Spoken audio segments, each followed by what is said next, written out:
Cheers, happy Sunday. Hi, it's me, Vicky Marie, not with a cup of tea.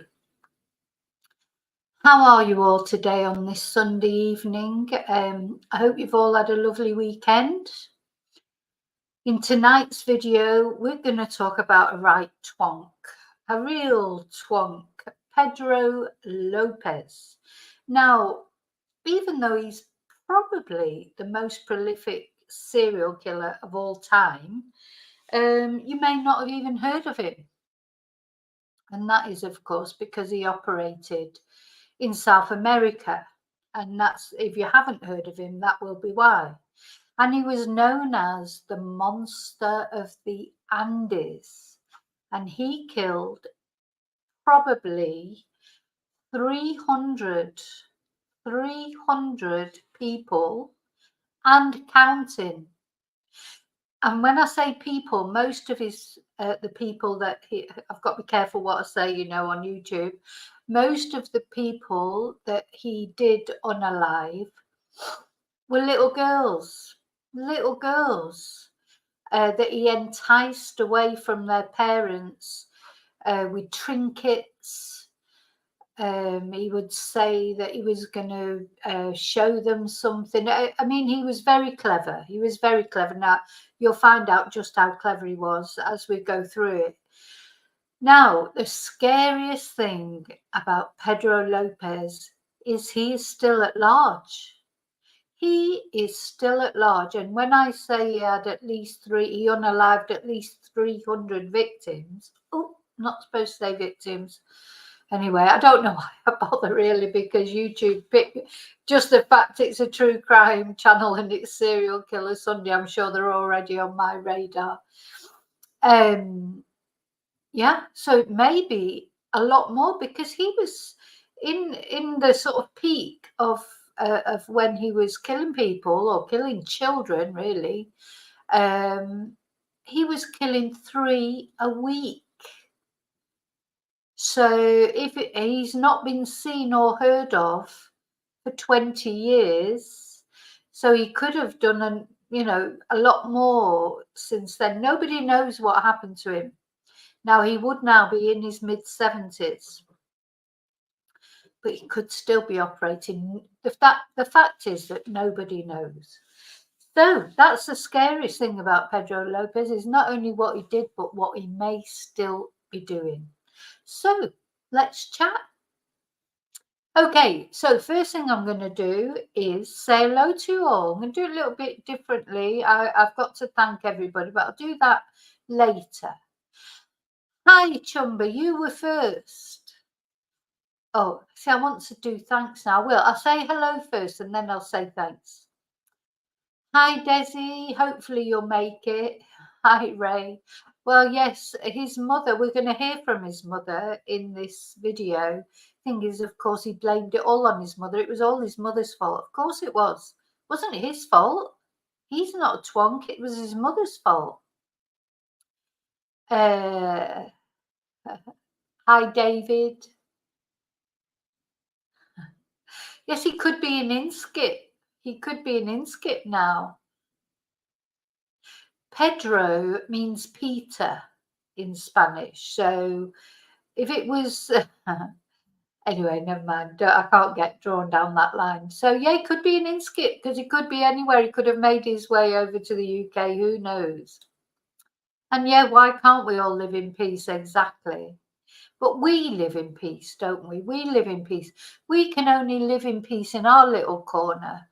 We can only do the best we can between us. We can't control other people's actions. There are a lot of nasty people out there.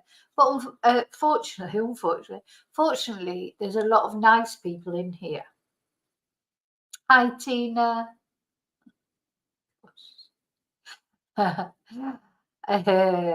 Well, you never know, Ray. You might be some relation to Jennifer Lopez somewhere along the line. Hi, Mal. Hi, Jackie. Hi, Rio. Are you okay now, Rio? Are you okay? Rini, hi Rini. Julie is listening in while she tackles the washing up. Yeah, I love listening to something while I'm washing up or cleaning or whatever. It's nice to. I mean, it's a shame when it's there might be photos you want to look at or whatever. But you can always catch up with that later. Oh, they're all chatting between yourselves. I do like that. Oh, thank you, Ray. Stunning, even stunning. Wow. Thank you so much.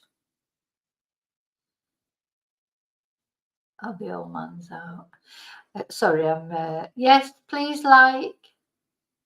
Hi, Maggie. Maggie, have you got a wine? I've got a little wine tonight. A little rosé wine in my goblet. Yeah. Oh, gosh. Hi, Maltese. Hi, Brenda. Listen, Ray, the thing about this case is they did catch him. Oh, listen, you're going to be outraged. You think our system is bad, our police system, our court system, but I'm telling you now, thank God you don't live in Ecuador, which is not where he's from. He's from Colombia, but he committed a lot of his crimes in Ecuador because he knew that the sentencing is so low there. Hi, Ruth.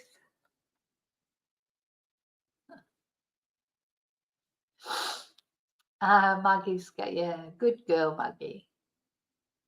Okay, so I've said hello, I think, to everybody who's here at the moment. I don't think I've missed anyone. If I missed you, please say hello again, and I'll try again, to catch it the next time. But if I do miss it, I'm so sorry. Now, I'm going to say some thanks now. So thank you, as always, any of you that have subscribed to my channel. If you're not subscribed, maybe you'd consider it, but I understand. Don't worry, you don't have to subscribe. I always feel funny doing this because it's like I'm not telling you to do it. I'm just saying thank you for those who have done it. Thank you if you've subscribed, if you've liked. If you've joined my channel, especially, thank you to all my members. Thank you to anyone who supported my channel with a Ko-fi or a super or a PayPal, or thank you to all of you that have sent me emails. I am literally getting inundated with emails. Again, I'm not complaining, as long as you understand that I have to get through them. And lots of people send me links to watch and that, and sometimes I just haven't got time because of the volume to watch all of them. But I try to watch as many as I can. I try to reply to as many emails as I can. But at the moment, the big concentration is replying or downloading all these lovely animal pictures that I'm receiving for you. Hi, Tracy. Just saw you there, whizzing there. Oh my God, I've got some beautiful animal pictures. It's so lovely. People's pets have, and what a variety, and just so beautiful. I've really enjoyed looking at them, and I get a bit sort of caught up with them and then forget to answer my other emails, but never mind. I don't forget, I just don't get around to it because there's only so many hours in the day. So thank you. Thank you to all of you that support my channel, because you really do keep me going, because as you know, sometimes it's a bit dispiriting. You get trolled or think, oh, blah. And then I get all this sort of love and support, and that's what keeps me going. So thank you so much. Okay, so let's talk about this guy. Let's have a look at some photos of him. Oh, yeah, let's start by having a little look at little Pedro. And he is little, actually. He's a very inoffensive, as aren't they all? A very inoffensive looking guy. He did have a very miserable childhood for one reason and another. Many reasons we're not sure of because we've only got his word for it. But here he is, Pedro Lopez. He said he was God. He's been interviewed once while he was in prison, and he said he was God. He was the man of the century or something like that. This particular picture I find really creepy because I just see that face. That would be what the little girl saw when he was asked, trying to get them to come with him or whatever. So yeah, he's just a little sort of, shrimp of a guy, really. But he managed to kill probably 300 girls. He also killed a couple of men as well, which we're going to talk about. And the best case scenario, look at this, very creepy, that picture. For me, the best case scenario with Pedro Lopez, which is a possibility, is that the families of his victims, here are some of it. I mean, you can't show all his victims. There's just too many of them. And the best case scenario, and as I say, is a possibility, is a theory that some people have, is that the parents of these victims or some of these victims got together and disposed of him themselves. And let's hope so. Unfortunately, there have been a couple of occasions of murders that have got his MO. Let me just look when they were.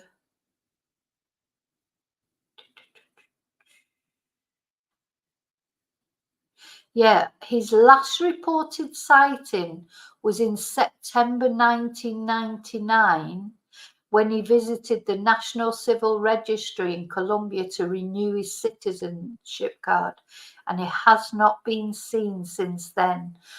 But there have been two, in 2002, 3 years later, the Colombian National Police and Interpol issued warrants for his arrest over a murder that bears similarities to his modus operandi. Now, this warrant was deactivated in 2005, which I'm not sure why, but he's still a fugitive, obviously, and he was also named as a possible suspect in another homicide committed in Tunja, Colombia in 2012. Now, I think for us to understand this case, yeah, he does look mean, doesn't he, Tracy? Looks quite mean. Hi, Heather. For us to understand this case properly, we do have to understand the background that this man came from, the context, that he committed those crimes. 300. I mean, it was at a time when DNA was in its infancy, but also it wasn't only that he deliberately went to countries, places where he knew he was less likely to be detected. So let's start with his background. So he was born in Colombia. Right, just let me put some windows down so I can concentrate on what I'm doing.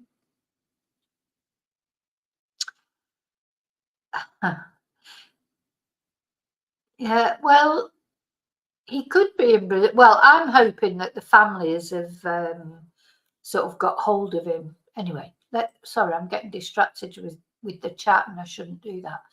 Now, I saw there was a minute, there was a second when I felt sorry, a little bit sorry for Pedro, because he was born in Colombia in 1948, and he was born in Tolima, and he was the seventh of 13 children.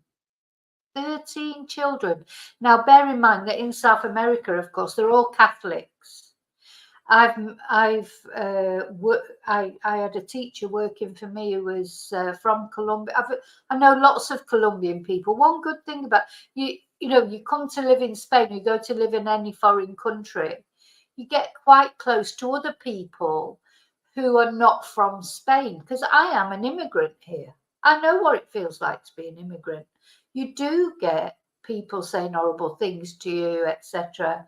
And then people that have had working for me, or students that have had, they are immigrants too. So someone from Colombia who comes to live in Spain, they speak the same language, but they're, you know, be like an American going to the UK. They speak a different the same language, but they've got a distinctive accent. You know, they know as soon as they open their mouth, everybody knows they're Colombian. You know, even though they speak in Spanish, just like you would know an American, even though they were speaking English. You know, or a British person, if you're American or Canadian or Australian, you would know a British person, even though you're speaking the same language, you know where they come from. So my experience with, because the first time, the other thing I realized since I've lived here, like the first time I met a Russian person, the first time I met a Colombian person, like the Russian people, I was terrified, because you know, you get so much propaganda about Russia, and don't get me wrong, I know about the war and this, that, and the other, but most Russian people are just normal people, just like you or I, and most Colombian people are, but of course they've got this reputation for drugs, and you know, it's like from Netflix documentaries or series, I should say, you know, you have this sort of conceived idea of what Colombian people are like. And I've met loads of Colombian people. I've met Peruvian people, I've met Ecuadorian people, and they are lovely people. And what I find about the Colombian people that I've met, they're really hardworking. You know, their work ethic is fantastic. But also they're very religious. I mean, they're Catholics. Obviously, everyone in Spain is predominantly Catholic country, but I find that Spanish people aren't so practicing Catholics. The Colombians are really believe in all of it. You know, they're very, very devout. In my experience, the ones that I've met, but such nice people. They would do anything for you. Really, really helpful, just lovely, lovely people. But of course, Colombia is a country with many, many problems. And there's this sort of, you know, this is what worries me about, you know, all this about Suella Braverman taking away the tents. And we don't want children sleeping on the streets, do we? This is what happens in places like Mexico and Colombia, the street children.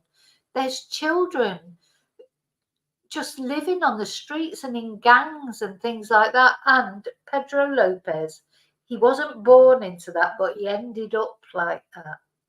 So basically, he was born in Colombia in 1948. He was supposedly the seventh of 13 children. Well, he was the seventh of 13 children. But there's mixed reports about his mother. Some people say his mother, well, he said his mother was a sex worker. But she doesn't say that, you know.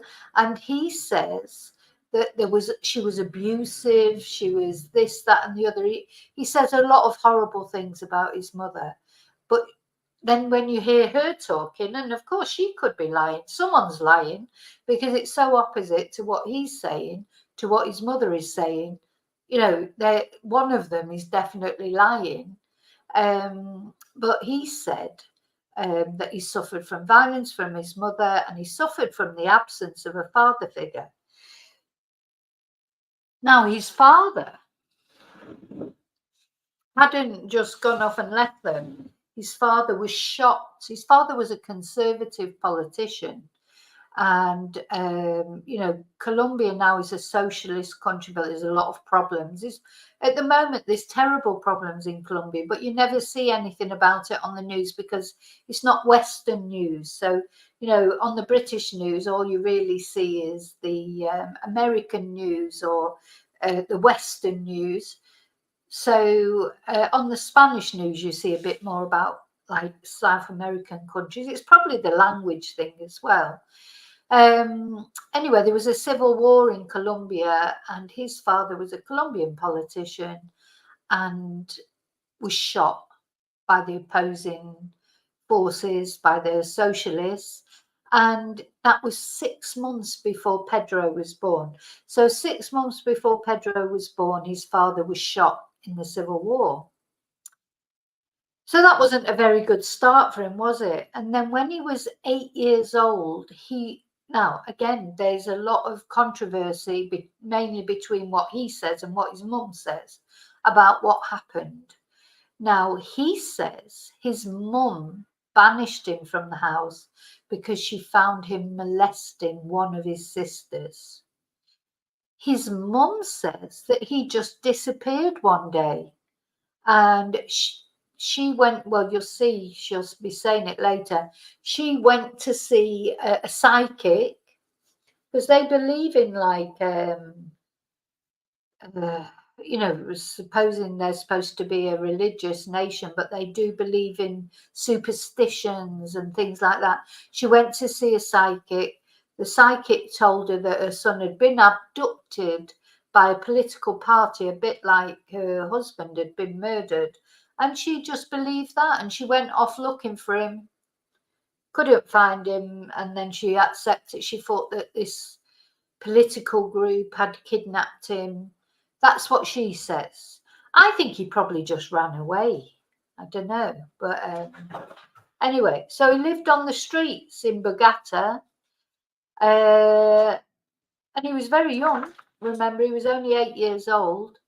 And he was apparently, again, according to him, who knows what the truth is, but this is probably true, he was frequently abused by older men. And he joined a gang of street children for protection. Now, I don't know how much you know about the street children,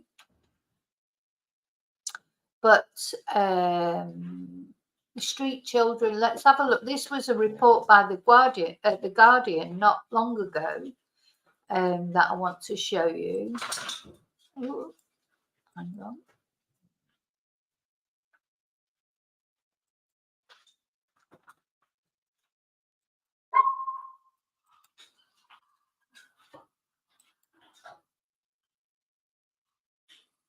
Where's the Guardian one? Yeah, so, oh, no, I haven't showed it yet.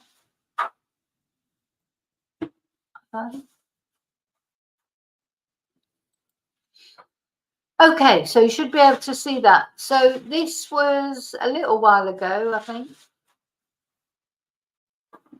Try and find a date. 2009. But I don't think it's changed at all. In fact, it's probably got worse because there's so much insurrection in Colombia.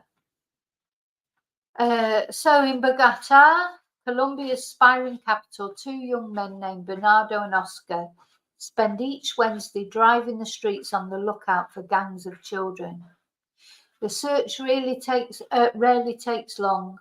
Once the two men spot a gang they have not met before, they park the car, get out, and broadcast US hip hop from a sound system built into the boot. This is a rare and impressive spectacle, and typically the street children will come for a closer look, giving Bernardo and Oscar the opportunity to introduce themselves and chat for a while before driving off.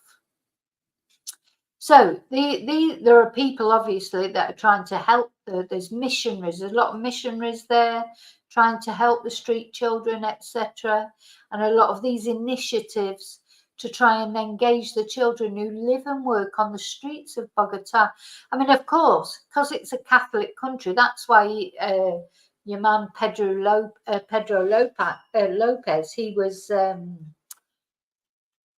you know, a member of a family of 13 children because they don't believe in contraception. I hope they do now. Well, I hope it's changed, but anyway, I don't know. It's probably changed. I imagine it's changed a little bit. But of course, they live on the streets. They've not really got much chance, have they? So it says here, it's estimated that between 5 and 10,000 teenagers live on the street in Bogota. That's only one city, and thousands more earn a living there rather than going to school. So, and it says that it's to see the scale of the problem, it's not necessary to gather official statistics. A short walk through one of the city's southern districts will suffice. Very rarely are you not interrupted by a young person selling lottery tickets or cigarettes. A frequently used bin does not have to be watched for long before a child will arrive to search for its contents, hoping to find a scrap of metal or plastic that can be recycled for cash. And they take drugs, and the thing is, small arms, drugs, etc. And they're referred to, these children are referred to as los desechables, the disposables, the disposable children. Now, in the late 1990s, death squads were hired by local business people to go and clear the street of these children, and they would just go and murder them. Yeah, and this happens in Mexico as well, I know. So anyway, apparently it doesn't happen now, but it did happen in the 1990s. So just what I want to explain here is this is the life that when Pedro left home, for whatever reason he left home, this was the life that he went into at 8 years old. So not that I'm, you know, high Red Bull vodka, not that I'm condoning what he does because he's had a terrible upbringing, but because all I'm trying to say is, well, he didn't necessarily have a terrible upbringing, but from when he left home at 8, he did have quite a rough time out there on the streets. So he was abused. He started taking this, they take this sort of, I suppose it's like crack cocaine, but it's made from like brick dust, and you know, it's diluted, it's come back to make it last. It's combined with God knows all sorts of things, and so obviously it's not very good, you know, not very healthy, not good from for your brain. Okay, so now at the very time that Pedro went there, this, when I can find it, right, so these street children are called gamines, and I'm going to just give you show you a little clip of a video that is more from the time that Pedro was actually there. So again, I'm not excusing. We offer him that alternative, a life of friendship. Just go back to the beginning. Their specialty, surviving. In a modern city of over 4 million, they are a city within a city, a subculture of 10,000 orphans, runaways, and children of the streets. By day, they roam the streets. 10,000 children on the street. In small gangs, begging, pilfering, and stealing. By night, they huddle together for warmth and protection. These are the children of poverty and prostitution, the victims of parental neglect and failure, imprisoned within the walls of hunger, disease, drugs, and sexual abuse. They live and die on the fringe of society, the edge of despair. And yet these children continue to cling to this tragic way of life because it is a freedom of sorts. Freedom from parental cruelty and neglect. Freedom from all restraints and control. Only a miracle could change their lives. This is the story of that miracle. So this guy, he set up like a mission, and I hope it was a legitimate thing, and he wasn't one of those people who took opportunity, took advantage of these kids. But he's now passed, so he's not there anymore. So hopefully his mission is still, being undertaken. Look, they live in the sewers.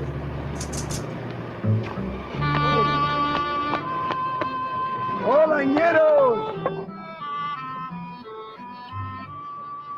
Eso. Ánimo que nos vamos. But I have a dream to help these children escape the tragedy of their tortured lives. When I see them living day after day in these inhuman conditions, my heart goes out to them, and I want to help them become happy, healthy, normal children. It's very sad. It's very sad. And, Pedro lived this. Pedro lived on the street. He was abused. Anyway, he then got a stroke of luck. Probably the only stroke of luck that he's ever,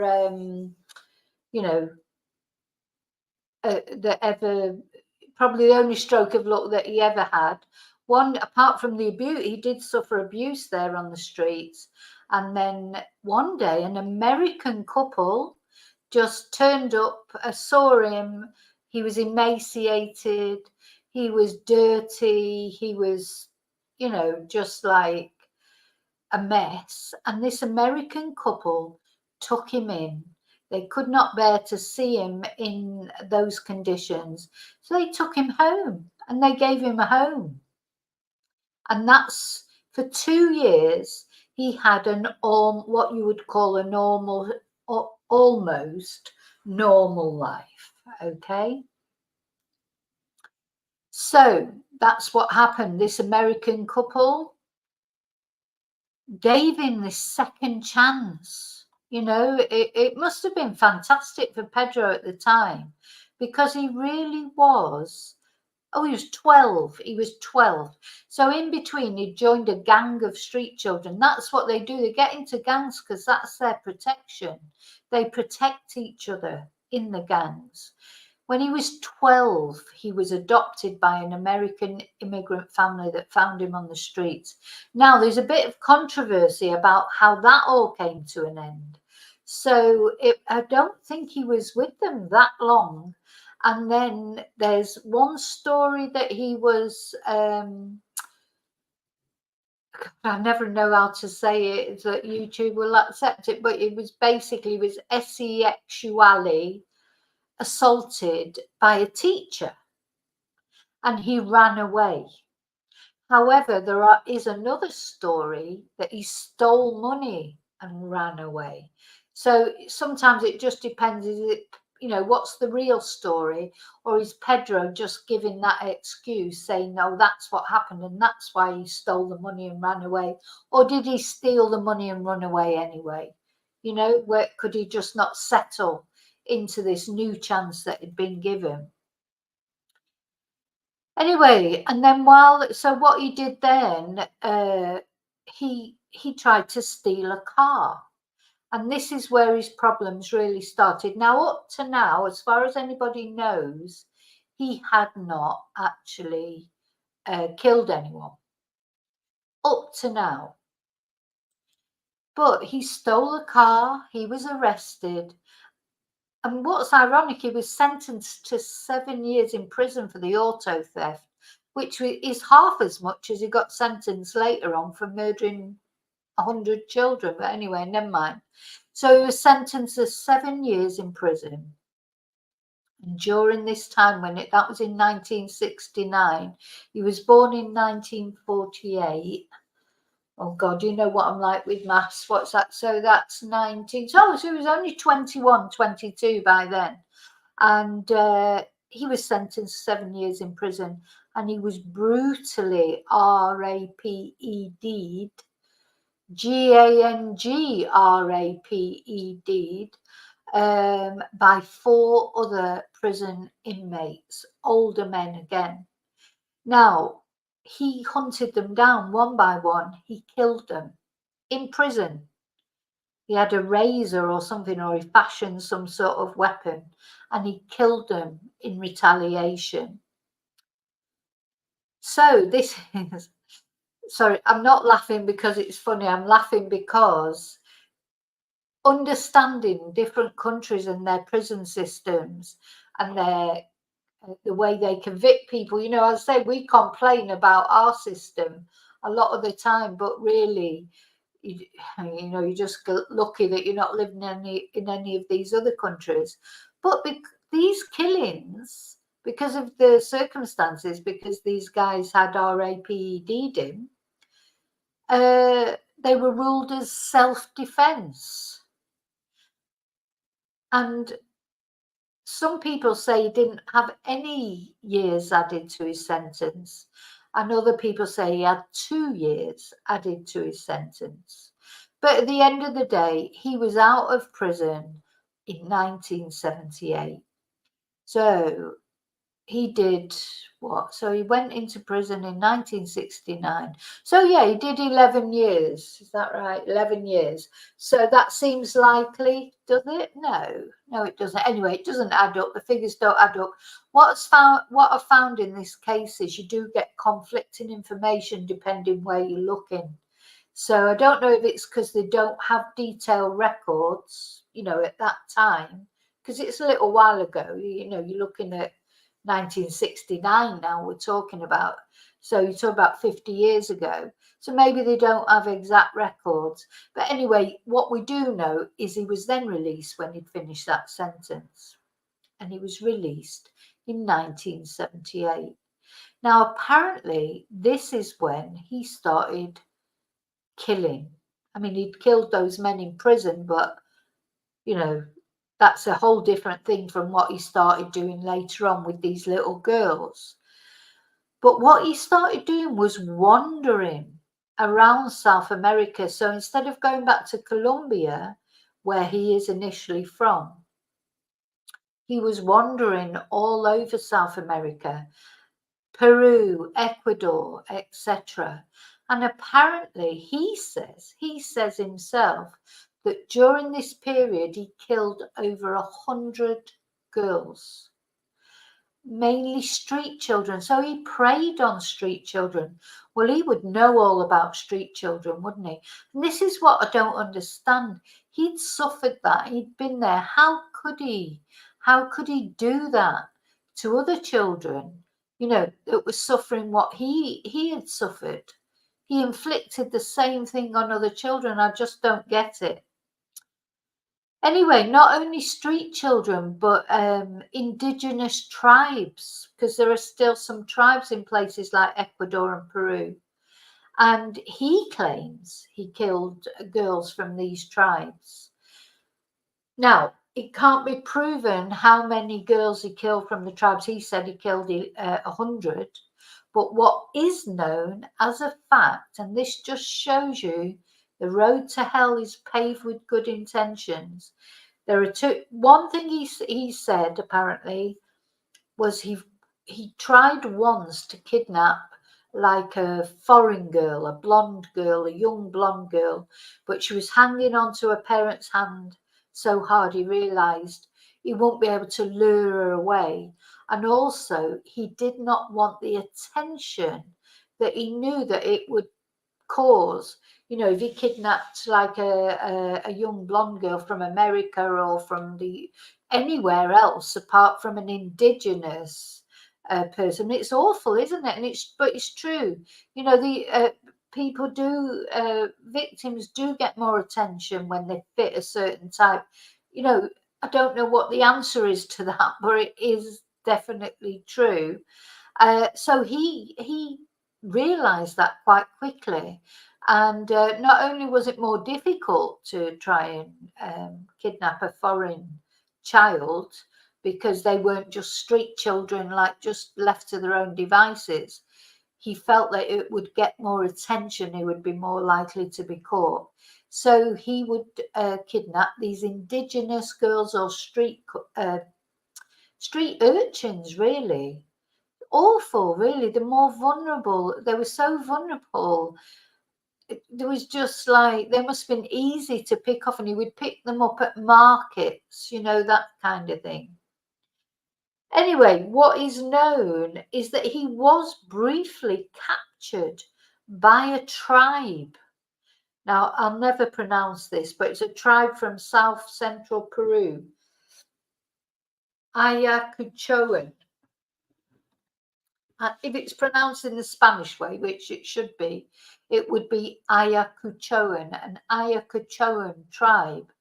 He kidnapped, or he attempted to kidnap, a 9-year-old girl, and he was briefly captured by these, by the tribes people. They stripped him of his clothes and his belongings, and they buried him in the sand. This was their way of treating a sex offender. I can't say that I don't agree with it, to be honest. Anyway, they they stripped his clothes, buried him in the sand, and then they put ants all over him. So he's just got his face sticking out, his head sticking out, and they put ants all over his face, biting ants. Now, unfortunately, there was an American missionary there, a woman, and she stopped them and persuaded them to hand him over to her. And she said she would take him and hand him over to the police. Now, there's again differing stories about what happened there. Some people say she never took him to the police, that she felt a bit sorry for him, and so she just took him to the border and released him. Other people, or other information things that I've been looking at on here, say that she did take him to the police, but because there was no evidence, how strange. We've heard that so often, haven't we? So because there was no evidence, the police released him and just expelled him from the country. So they've expelled him from Peru, and he just went off to Ecuador. And all these girls disappeared. But a lot of these girls that disappeared, they were either street children, or they were indigenous tribes, or they were poor people. So if they had parents, but they were poor, so they had no clout. So the police, just like most police forces do, just didn't bother really investigating. They just put these disappearances down to human trafficking, or, you know, they just didn't link them together. Anyway, it all came to a head, though, in April of 1980, when the areas surrounding where he'd been killing all these girls in Ecuador, Ambato in Ecuador, they were hit by flash flooding. And all these bodies came to light of these young girls that had been reported missing, only because of the flooding. You know, the police weren't looking for them or anything. And this made the police reopen their investigations, and that helped towards he was arrested later that year. So let me explain how he got arrested. So not long after the flooding, a local woman was on her way to the market with her 12-year-old daughter, and he tried to abduct the girl. And that is when all the locals overpowered Lopez, and he was finally caught and taken to prison and interviewed. Now, I mean, again, like everything, the documentary I've seen, with the mother actually speaking and the girl speaking, who obviously is an adult now, they were at a market. The mother had a stall on that market where she was selling food, and this man came up and he was looking at the food, but he was really taking more attention, you know, giving her daughter more attention. And we're going to have a look at that now. Just coming back to make sure you're okay. Hi, Jim. I just want to make sure I haven't missed anybody. No. Okay, so let's have a look at this woman speaking. I mean, she's speaking in Spanish, but it has been translated. I just need to find the bit.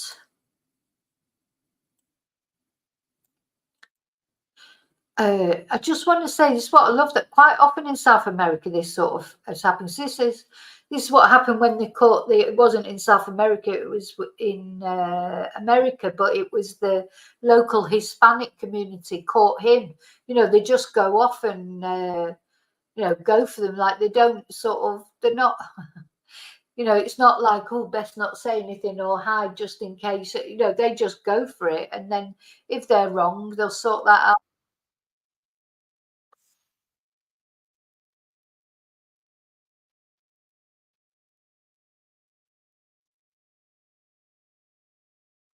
Okay.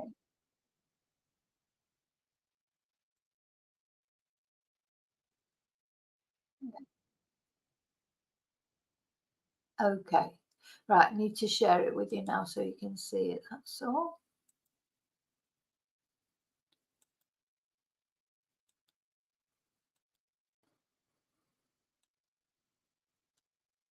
And no suspects. Pero no teníamos los indicios necesarios.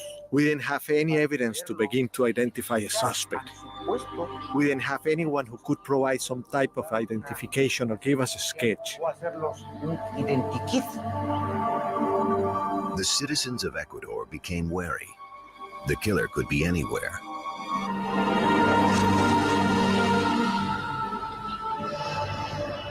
Sunday, March 9th, 1980. A typical morning in Ambato. The plaza buzzed with activity. Fruit and vegetable vendors were setting up their stalls. Hot food stands were already cooking.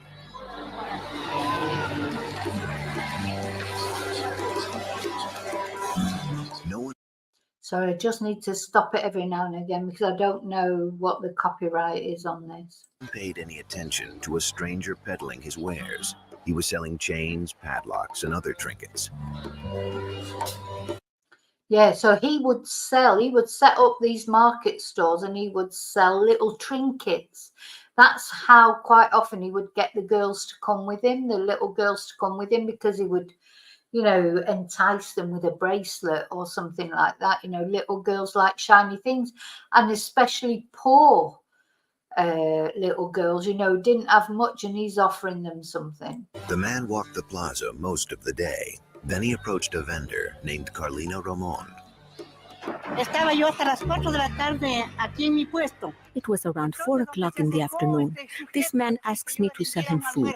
He began looking into my pots to see what I had, and then he kept looking at my daughter as if to try to get her attention. Luego entonces a mi hija le llamaba la atención. Carlina's daughter Alicia was 11 years old at the time.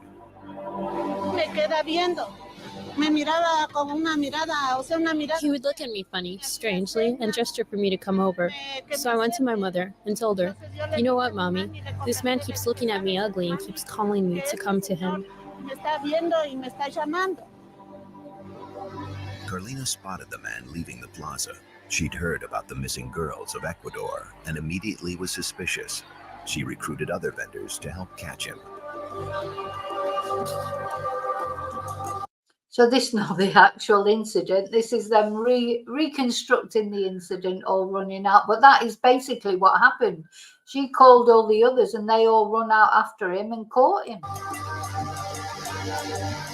Just outside the plaza, Carlina and her friends overtook the man and dragged him back. Carlina accused him of kidnapping and killing the little girls. Dice, no, señora, dice, no es así. Yo soy un pobre trabajador. He says, "No, ma'am, I'm a poor worker. I'm a humble man.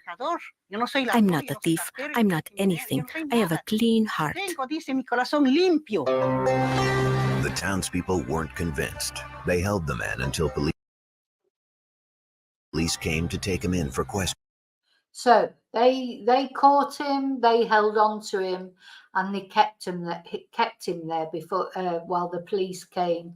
The police took him in for questioning, and that's when he started to talk. Initially, he refused to talk, but there was the police detective in charge of the case, the police captain, Pastor Cordova. He posed as a prisoner, went into the cell with him and posed as a prisoner. And it was him who got him to talk. And Lopez boasted that he had murdered over 200 girls in Ecuador, a couple of dozen in Peru, and many more in Colombia. So he said that he would lure the victim away from a public space with a trinket, then he would RAPE them and STRANGLE them with his bare hands. And he additionally claimed, and listen, I need to give you a bit of a warning here because I'm not going into details of what he did to these girls, but some of the things that he did, because sometimes after they were DEAD, he would have tea parties with them. He would treat them like dolls. He would treat their little bodies like dolls, and he would spend a lot of time, let's just say he took a lot of time. He spent a lot of time with them, both before and after he MURDERED them. You know, it's disgusting, actually. You know, but he would have tea parties like they were little dolls, you know, with their little bodies. And he would also he didn't want them to be alone, so he would bury them, quite a few of them in one burial site. You know, he just had these sick things that he would say. And he said that he took them away from the sort of crap life that they had, basically. But they didn't all have a crap life, to be honest. I mean, they had parents who loved them. You can see that girl, you know, they might not be rich, but that girl grew up to work with her mum there in the market. You know, she's got a life, she's probably had kids. Might not be like a brilliant life, but, you know, she's probably had, in my experience, those people that have a poorer life, they're normally happier than people who are rich or whatever. Anyway, and then when he was asked what was his motive, why did he do it, he said, I lost my innocence at the age of 8, which was when he was reputedly, or he said, first RAPD'd by someone when he was a street child. So I decided to do the same to as many girls as I could. Right, okay. So, of course you do. That's exactly what you do. When you get abused, you decide you're going to just make everybody else suffer. This comes back to that narcissism again, isn't it? So many people that suffer fates like him, you know, that have terrible childhoods, they don't go on to do it to other people. It's just an excuse, that. Like blaming his mum. He's just a nasty piece of work. He didn't do it because of his mum. He didn't do it because of anyone except his badness. I mean, he had 12 other siblings. Did they go off and do that then? You know, no. So why is he different? They all had the same life as him.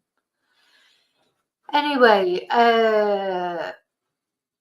he did make a pact with the authorities then. Oh, the other thing is he never attacked women. It was always kids, because he said women made him feel sick because of how much he hated his mother. And, you know, she was a sex worker and she was this and she was that. It was all his mother's fault. But as I say, we are going to see her talking, so you make your own mind up. Anyway, he directed the authorities to the bodies of 53 victims. And as he confessed, he confessed to a total of 110 girls in Ecuador. And you know what he was sentenced to? You know what his sentence was? You know what the sentence in Ecuador was at the time? It was 16 years in prison. He was, hi Katrina. Oh, Katrina, have you had a problem? Have you lost one of your pets? Sorry. Oh, Katrina, I'm so sorry. I'm so sorry. I really am. I know how it feels. It's horrible. It's really, really horrible. You can't even explain it. But anyway, I'm so sorry to hear that. We try and cheer you up by telling you about a serial killer. No, that's just my black humor. Sorry, don't take that wrong. But we try and cheer you up by, we all, I think probably most of us on here, we know how that feels. We've been through it. It's like, it is like losing one of the family. It's a bereavement. But, like I said to somebody else who sent me an email and they were saying about losing their pet. It's like, I go back to what the Queen said. Grief is the price you pay for love. It's like, I've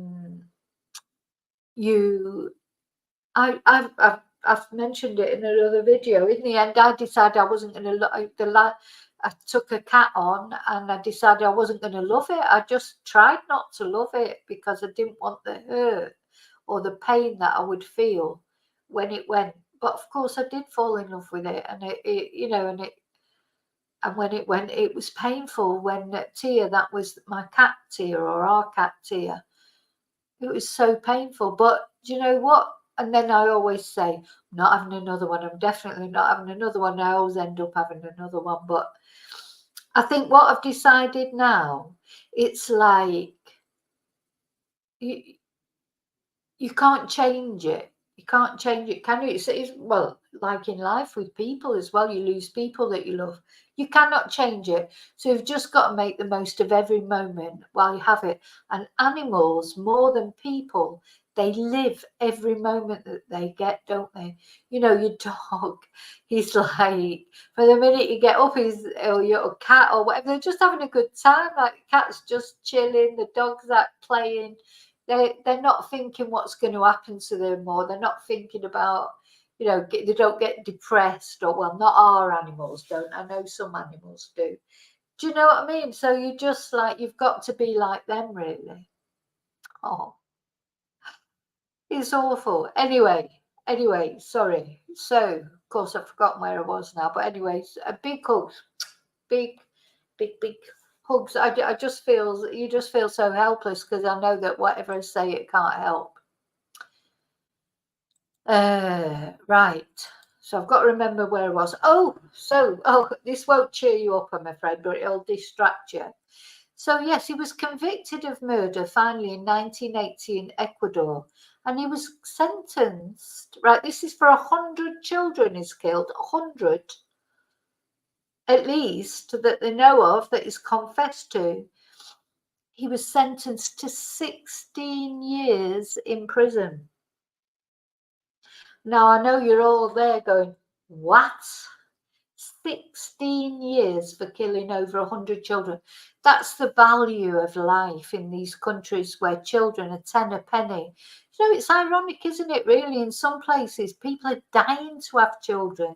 They can't have children. They're desperate for children. And then you get countries like that, these children nobody cares about. Surely there's something that can be done about that. You've got people over there who are desperate for children, can't have them.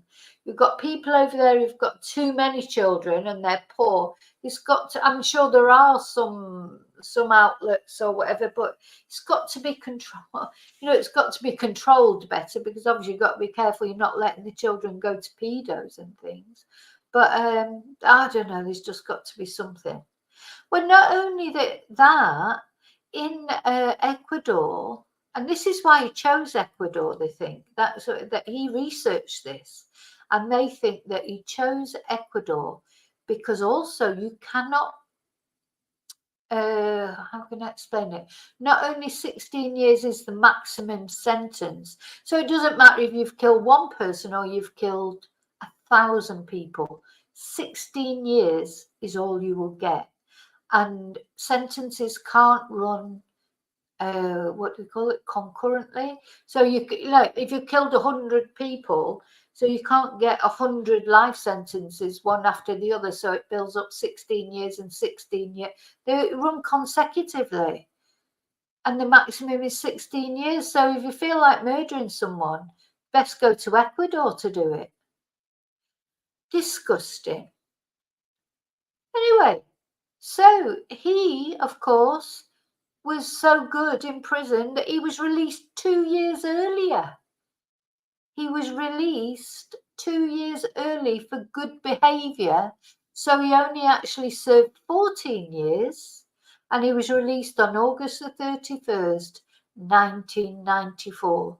And we're going to hear an interview that he did just before his release, where he categorically stated he could not wait to be released so that he could do it again, that he loved it. It was the best thing. Killing children was the best thing in the world. He was the man of the century, he said. And, you know, he was still released. However, after his release, he was deported to Colombia. And as soon as he arrived in Colombia, he was detained as an illegal immigrant, which I'm not sure how that could be because he was actually from Colombia. And anyway, he was handed over to Colombian authorities. They couldn't make a case against him for the Colombian murders, so instead they declared he was insane and they committed him to a mental hospital. I mean, this guy, he gets all the breaks. So that was in, when was that? So that was 94. In 1998, he was declared sane. His psychologist, a woman of all things, said that he'd recovered. He'd recovered, he was fine, and that he was released on $50 bail. $50. Anyway, his conditions of bail were that he had to report to the authorities periodically. Of course, he started off doing that, but he soon absconded. Anyway, during the time that he was released, he went back to see his poor, long-suffering mother, who was supposedly abusive, and asked for his inheritance. So you talk about a woman who was poverty-stricken, and he went back to his mother. Oh, first of all, he asked her to bow down in front of him. I'll see if I can find this video while I'm telling you. Well, this is the video, but I'm going to fast forward it a bit. He asked his mother to bow down in front of him and bless him. And she said, no, you're supposed to bow down in front of me and I bless you. Anyway, he reluctantly did that. He then made her sell her some furniture to give him some money, and he disappeared, and that he has never been seen since. Well, he went to redo his residencia and he's never been seen since. I just hope those relatives of those girls caught up with him, because the thought of him still being out there and maybe still doing other stuff. So, we're going to look now on this documentary at what his mother had to say. Police learned his name was 6 months later, on October 8, 1948. Pedro Lopez was born in the Colombian town of Santa Isabel. When he was about 5 years old, he and his family moved to Espinal. According to his mother, Lopez was a polite child who dreamed of being a teacher. He liked to help the other children, and with his notebook, he helped them practice their vowels so they would learn. He said, "Mom, isn't it true that I'm good at teaching the children? One day I'm going to be a teacher." I said, "Yes, son, please." I just hope her other children gave her a better life. I mean, imagine that you've got 13 children. One of them is a serial killer. Let's just hope the others were a bit better. Let's keep teaching them. What else can a mother say? But Lopez and his mother have very different accounts of what his childhood was like. She claims that even though they were poor, she was a loving mother. In a recorded interview, Lopez claimed she was abusive. That woman was violent. It is my understanding that this woman is seeking the head, because that was not the proper way to punish your children. She would punish me with such violence. Lopez also claimed that his mother was a prostitute. Él presenciaba unos actos sexuales. As a little boy, he witnessed his mother commit sexual acts with men, and they hit her.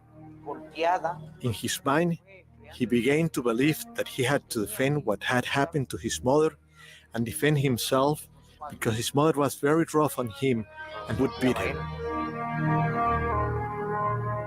At age 8, Pedro Lopez ran away from home. His mother believed he was kidnapped by a neighbor. Y yo me puse toda a llorar y a re loca y se llegaron las 10. That night I cried and cried. I looked all over for him and I couldn't find him. Then I went to a man who is a fortune teller in Flanders, and he said that Pedro went in a car with a man from Cali. I borrowed money to go, and So bear in mind, this is what she's saying, whether it's true or not, but she said she went to when he disappeared, she went to a fortune teller, and the fortune teller told her he'd been kidnapped and taken to Cali, which must be, and she borrowed some money to go off to look for him. She took what the fortune teller said as gospel. I cried and cried. They killed his father, and now my son was stolen. In fact, Pedro was headed to Bogota on his own, a mere child. He would have to make his home on the vicious streets of Colombia's capital city. And that's what he did. So he went to be a street child. And of course, he said that his mother threw him out because he was molesting his sister. Who knows what the truth is? Right, let's go a little bit further on. It honored me. I was a small child, very innocent. It was something I wanted to forget. I don't deny that it affected me. I have always wanted to punish those responsible. According to Lopez, a man offered him a bed and a hot meal. Lopez accepted, but instead was taken to an abandoned building and raped. Yeah, so this is where he said that he got all this hatred from. Sorry, I'm just going to fast forward it a bit because I've told you more or less about that. Next time, my daughter. Now, the thing is, a lot of children went missing and nobody took any notice because they were either street children or whatever this is. Then this little girl went missing, and her father was a very powerful man. And that's the first time that this ever got any attention. I'm still devastated. Destrozado y hasta el día de hoy. For me, it was very tragic. Para mí fue muy trágico. News coverage warned the citizens of Ambato of a killer in their midst. As a result, Lopez was captured by townspeople after he attempted to kidnap a girl from the Plaza Urbina. Yeah. So that's how the case got high profile, because before that, the police weren't taking any notice whatsoever.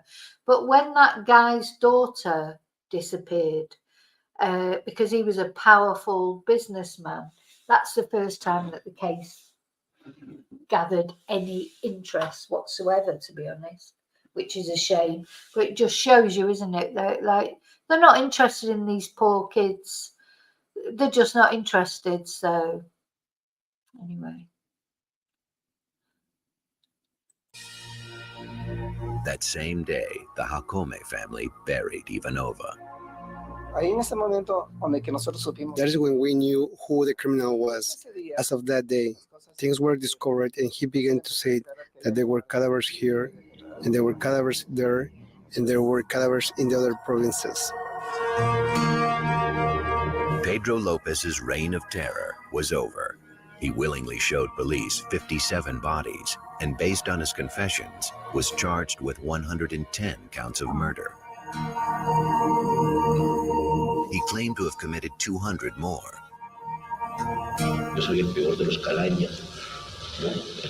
I am the worst of the worst. Perhaps I took it too far because of my ignorance. The law of the law. Perhaps even a complete animal. But as the case went to trial, victims' families feared justice would not be served. This seemingly mad killer had, in fact, been carefully plotting his crimes.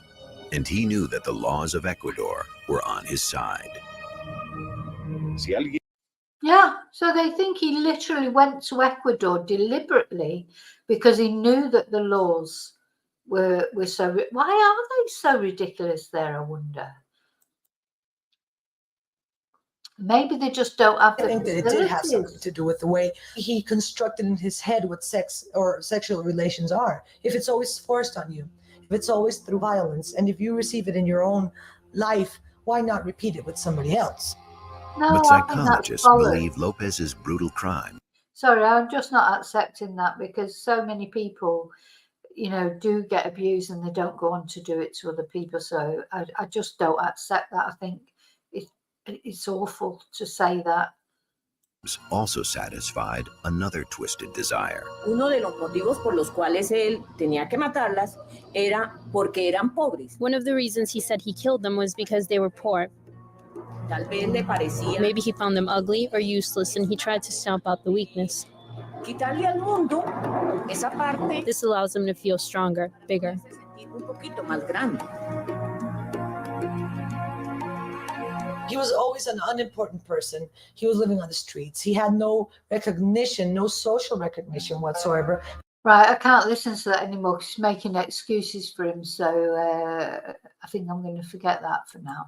So I've got some other things to show you anyway. I can't listen to people making excuses for him.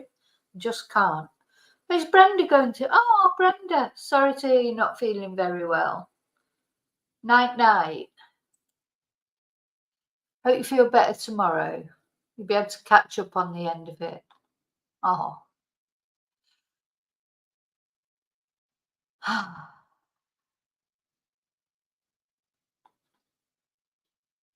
Anyway, sorry. So I got distracted then using the looking at the chat.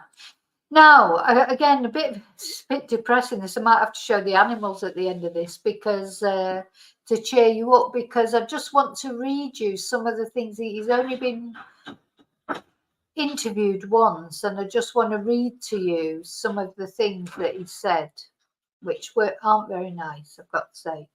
So he said, this was what he said in 2008. I like the girls in Ecuador because they're more gentle and trusting, more innocent. They're not so suspicious of strangers as Colombian girls. Then he said, I lost my innocence at age 8, so I decided to do the same to as many young girls as I could, you know, like you would. He also said, I am the man of the century. No one will ever forget me. Well, that's true. He also said, I went after my victims by walking along the market, searching for a girl with a certain look on her face, a look of innocence and beauty. She would be a good girl working with her mother. I followed them sometimes for 2 or 3 days, waiting for them when she was left alone. I would give her a trinket like a hand mirror, and then I'd take her to the edge of town, and I would promise her a trinket for her mother. Then I would take her to a secret hideaway where prepared graves waited. Sometimes there were bodies of earlier victims there. I cuddled them. And then he says more, but I won't read that. He would only do it in the daytime because he liked to see their eyes. I'm not going into the details again. And he said categorically in 2018, when I am released, I will feel that moment again. And then he said, my little friends, they like to have company. I often put 3 or 4 in one hole. But after a while, I got bored because they couldn't move. So I looked for more girls. So apparently he was on 3 a week. He was killing 3 girls a week at one point. So he's not very nice, is he? You know, but I think what is really, really actually quite terrifying is this guy well, hopefully he's not still at large. He would be 75 now. Let's hope he's... Oh, Rio, you going to bed as well? Oh, no. You were saying goodnight to... Anyway, that's my black humour as well, right? He might be the next Prime Minister. He probably will. Probably will end up being the next Prime Minister. Ah, dear me. Oh, dear. Do you know what? If you didn't laugh, you'd cry, wouldn't you? You've got to have a bit of black humour, really, with these things because, you know, this guy really existed. I'm struggling to believe that he's a real person. And I'm also struggling to believe that he only got 17 years for killing 100 girls. You know, we think our bloody justice system's bad. But that, I mean, oh my God, 17 years for killing 100 little girls. That is the cheapness of life. That's the problem. You know, you talk about countries where they've got too many children and I could go on a rant now. It's like then you've got the Pope telling Catholics not to take contraception. So they're going on and on and on having children. They're all poor. And, you know, they're having 13 children and half the children end up living on the street. Terrible, terrible.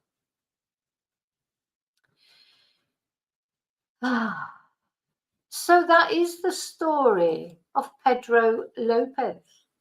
He could be an inskip. He could be here in Spain. He could be anywhere. I mean, it's really scary, to be honest.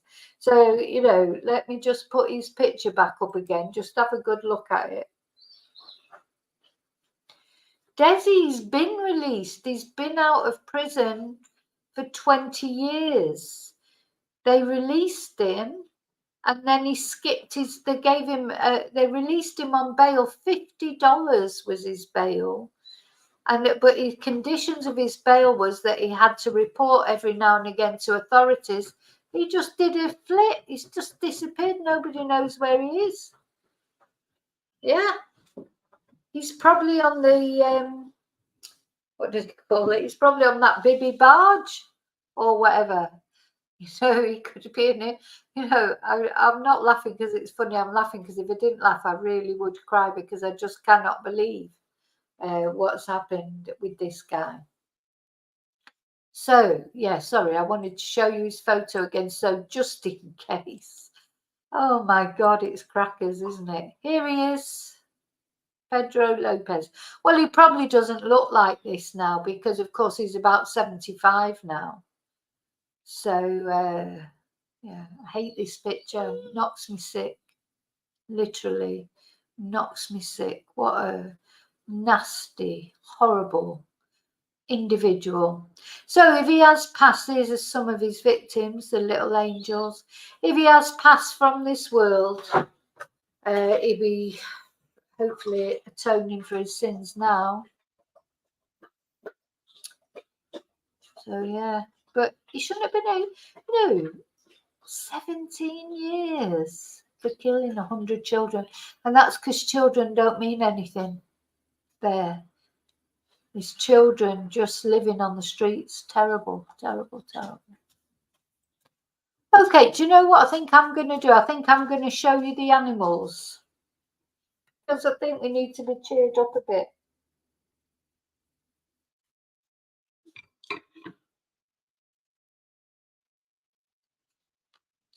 So that's what I'm going to do. I'm going to put the animals up just for a little look before we go to bed because it'll make us feel better. Okay.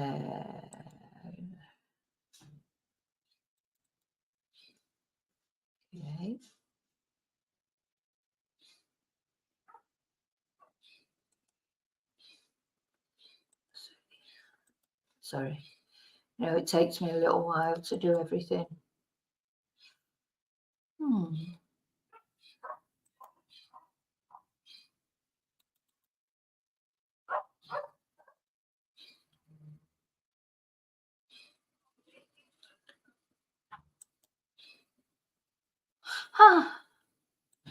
There you go. Okay, so our first one, look, is this a dog with its baby or a baby with its dog? Look at that, it's such a beautiful photo, just chilling. I think I've got this cushion. I'm sure I've got the same cushion as that. If it's from Primani, the person whose dog this is, I don't think they're on here tonight, but if that's from Primani, I've definitely got that cushion. So just let me make sure I think you can see it, can't you? Oh, yeah, you can see it. So this will cheer us all up now. Maggie, you will see, you will see.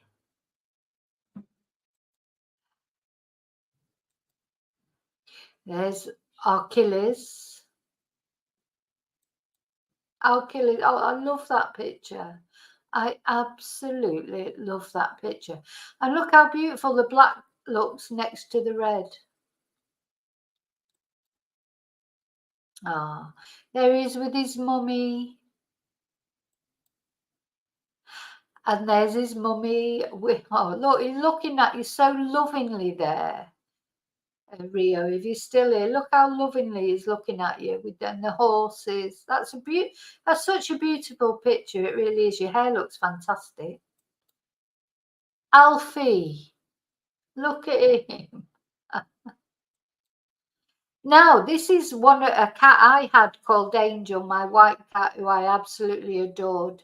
And I feel so sorry because I really did. When Angel died, oh my God, I was absolutely distraught when Angel died, bless her. And that was me. I'd put her ears back and she was just so laid back. It was just like, oh, what's my mum doing to me? So that's Angel. She was pure white cat. She's a beautiful cat. Achilles. This is Bella the Python. I don't know if DMV is still on, but that's her python. This is, I think it's Bubble. Yeah, Bubble. Again, I don't think her mummy is on at the moment. Bubble again.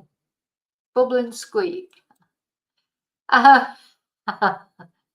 David, who's so funny, when my son saw this picture, he said, what's this one on? Like it looks like he's sort of on something, doesn't he? His eyes are it's startled, let's say. But oh, I love it. I love this little white one in the middle. I want this one. I mean, I love all of them, but especially this one. Oh, this is Coco. This is also Coco, but you can hardly see him though. You can just see the eyes and the ears. I think this is also Coco, yeah.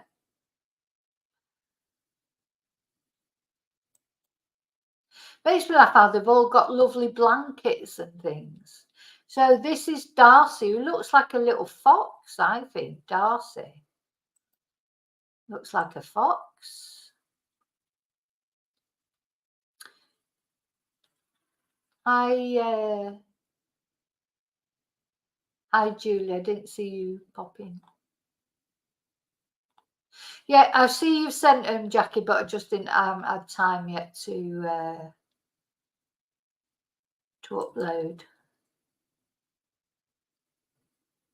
She is a fox. I thought she was a chihuahua. She certainly looks like a fox.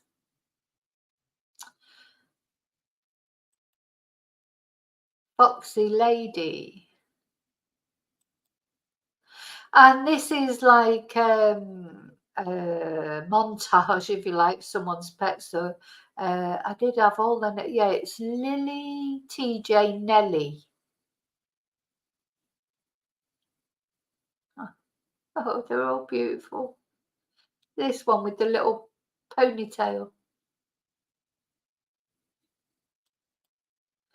I love Dobby as well. I love bearded dragons. They just look, they've got so much character. One of my nieces has got a bearded dragon. Dumb and Dumber the clownfish. Oh, and here we are. We've got Frisia, Ruby, and George. I think that's the order that they're in, but it might be the other way. I don't know if it's Frisia, Ruby, George, or George, Ruby, Frisia. I would imagine this might be Frisia. I don't know. I think they're Maggie's, so she'll let me know. See if she's on there.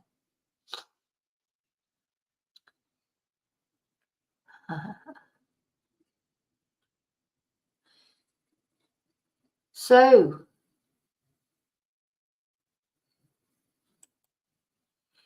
who've we got next? Oh, we've got the Three Musketeers again. Look at that. Ah, what a lovely picture. Oh, this is Heidi. Her mummy is not, and unfortunately Heidi's not with us anymore, but she's beautiful. This is Jessie. Beautiful cat. Another two beautiful cats, Marley and Lottie. I know one of them, I think it must be Marley, who's not with us anymore. Look at this. Look at this Milo with his toy in his mouth. Oh, he doesn't seem to have wrecked his toys. All my dogs wreck their toys.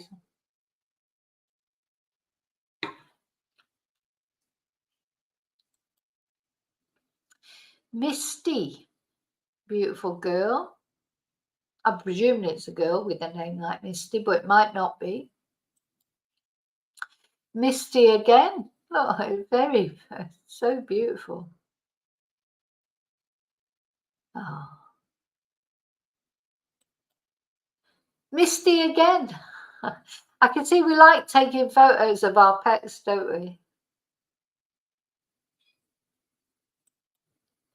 I love this one. So I don't know if David's still on, but this is Molly. I'm presuming it's in that order. Molly, Lola, and Coco. And the sort of sentence he said was, "Can we have our ball back?" Beautiful. I think Molly's quite a popular name for a dog, and Coco. So we've had two Mollys so far, I think, and two Cocos. This is Molly again. Oh, and they are XL bullies, but do you know what? XL bullies, they're not all horrible dogs. They look soft as anything. Molly the cat. So there you go, another Molly. Now, did you know I only found out not long ago that if a cat is tricolour, it's a female? Did you know that? I only literally found that out a couple of years ago.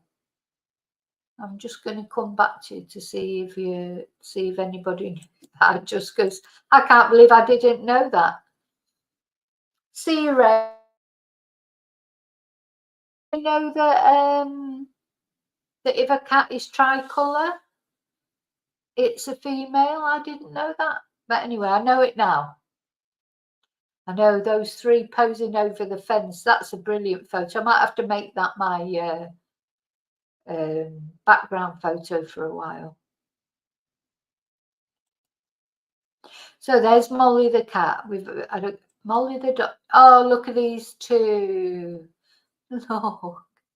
So this is Mr. Barbar, and this is Branston.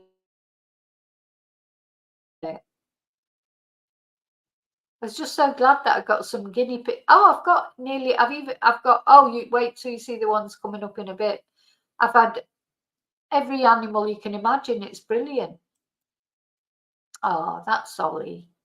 He's not with us anymore. Look how beautiful he is. Oscar, another cute cat. Percy, another little chihuahua. Phoebe. I love these names as well. The names that we come up with for our animals are brilliant. Piper and Tucker.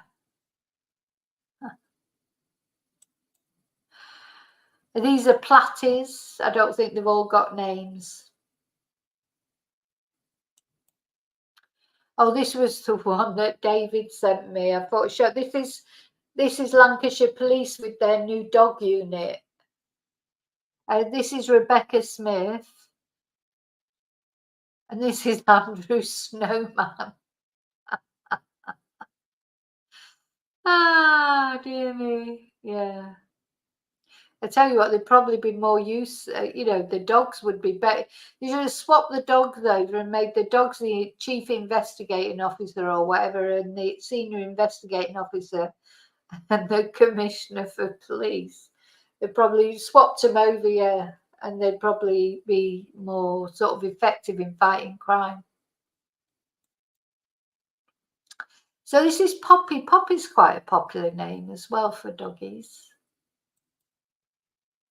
Oh, and these three. Now, Rafa, I've written Riley, but I don't think it can be. Is it Millie? I should have written there. And Bo, little Bo is not with us anymore, unfortunately. But he had 6 years of a good life with his mummy and daddy. Look at him when they were kittens, when they were puppies. Beautiful.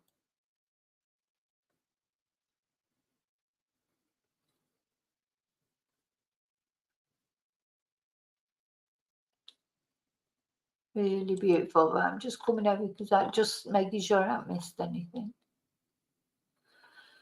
Right, Chumba, can I just say what you're saying there about pure white cats being deaf? When there's a story there, when I got my angel, I rescued her, and the first time I took her to the vets for her injections, the vet said to me, "Oh, white cats are normally deaf," and he clapped his hands like that, and she shot off the table, and he went, "Oh, not this one though." It's like, but yeah, they say that pure white cats are deaf, but not my angel.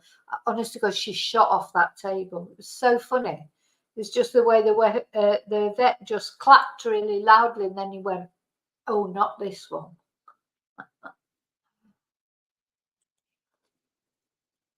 And that's just so adorable, that photo.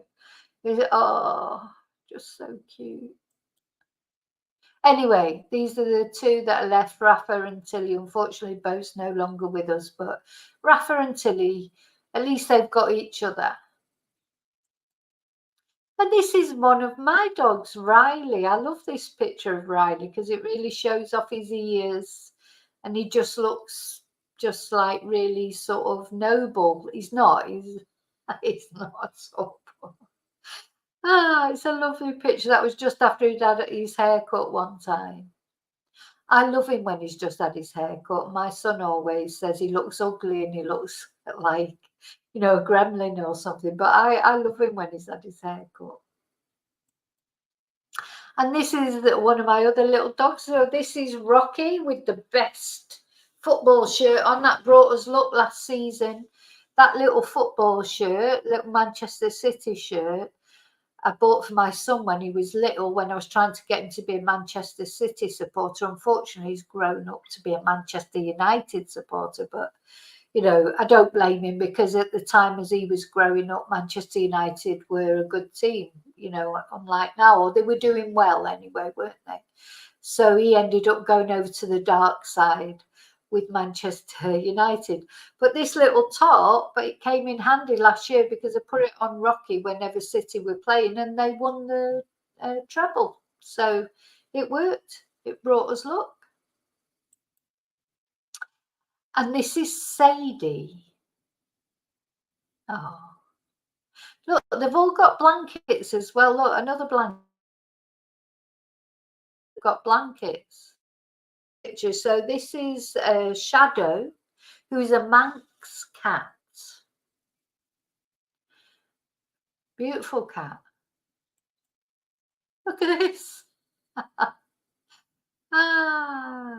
Now, I don't know. I'm not sure if she was on a lead or not, or if these have been superimposed. I just don't know. But, you know, I had a cat that I took on a train and God knows what, took to Manchester with me. And, you know, you could take it anywhere. So some cats are like dogs. So apparently Manx cats are very much like dogs.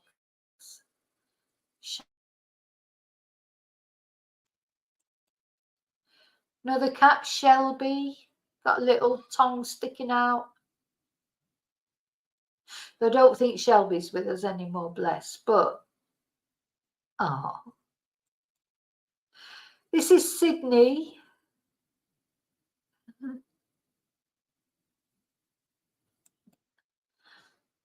Harley. That's a beautiful picture, isn't it? Beautiful cat. They're all beautiful. You know, you run out of superlatives, really. Millie.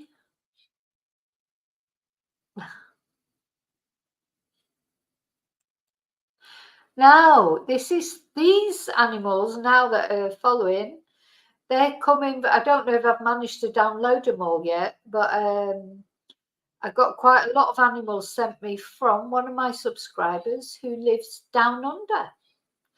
And they live on like a little farm, small holding. They've got loads of animals, and I mean loads. Anyway, this is Thimble, the pony.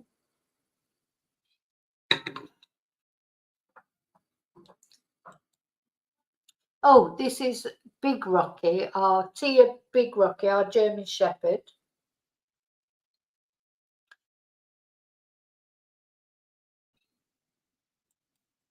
This is Tigra, my little Jack Russell who ate all the Kipling Bakewell tarts. This is Tiny, the horse. Oh, look. This is my cat Twinkle that we had to give away when the German Shepherd came to live here. She had a few, you can see she's a little bit boss-eyed. Do you know what boss-eyed means? Some people don't know what boss-eyed means, but a little bit sort of squinty. In Manchester, we call it boss-eyed, but she was a little bit boss-eyed. This is I put her next to this because she always reminded me of this soft toy. Anyway, she's got a new home now and she's very happy. She's very well looked after, but unfortunately the German Shepherd's here. She doesn't like cats, so we couldn't, when my son moved back in, we couldn't keep a cat. Wilson, of course. You'll know Wilson if you watch Rustic Rach. Zeus. Very handsome boy with a name that suits him. And Ziva. So these are both genes, they're German Shepherds. Oh, that's the last one. I mustn't have managed to. Oh, I've got so many from the farm to download. I've only got as far as Thimble so far because it takes quite a long time to download them, put the names on and everything. So it's not just a really quick thing. So. But yeah, so there's lots more to come. Yeah, big rock. The chair, Julie. Yeah, she does that. She manages it though. She loves that chair. I think she loves that. That's my chair. So she loves that chair because it probably smells of me. I don't know. But they're all beautiful. So they make us feel good, don't they? After all that we've just oh, Tina, he was on a lead, yeah. Yeah, I had a cat. I took her to him, I should say, when I lived in Reading. Lucifer, he was called. He was, in fact, I might see if I can look out a photo of him. He was a pure black cat. And I thought he was a lovely cat, but I've only realised recently, because this was years ago, but when I talk to friends about him and say, oh, do you remember Lucifer? He was a beautiful cat. And they go, no, he hated us. He only liked you. He used to spit and snarl at. Anyway, when I went to Manchester to visit my family, I went in the car and the car broke down. I had the cat in the, in the cat carrier, and I had to get out of the car, ring for assistance, and then it's a long story, but I ended up everything's a long story, isn't it? I ended up, we had to get on a train. And Lucifer, he was really happy on the train. I let him out of the cage. He was wandering around the train carriage and everything. He was as good as gold.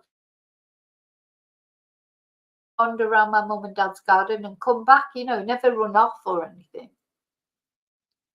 So I had also had one cat called Jasper that used to walk with me to the bus stop in the morning to go to work. And when I got home from work, he'd be there at the bus stop waiting for me to come home. Night, David. Night, night. Yeah, thanks for the dogs and that. Oh, yeah, there you go. There's our dogs. Yeah, beautiful. They're all beautiful. Oh, Riley. No, do you mean Riley? Is he a fair? He's not a fair. He's a Podenco, Ray. He's a Podenco. He's a Spanish Podenco. And they all have those big ears.